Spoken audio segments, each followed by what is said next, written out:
Ramazan Arıkan farkıyla. Ramazan Arıkan yine bir cam kesme takma işe giriyor.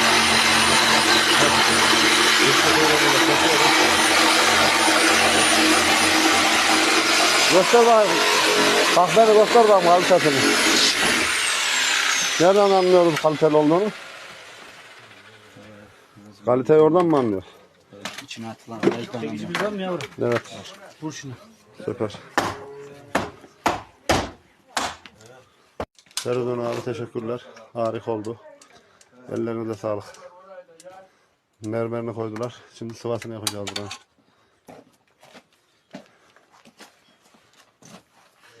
Yeni yıldızdan Muzaffer'e hayırlı olsun. Evet, Hasan Arıkan'a teşekkür ediyoruz.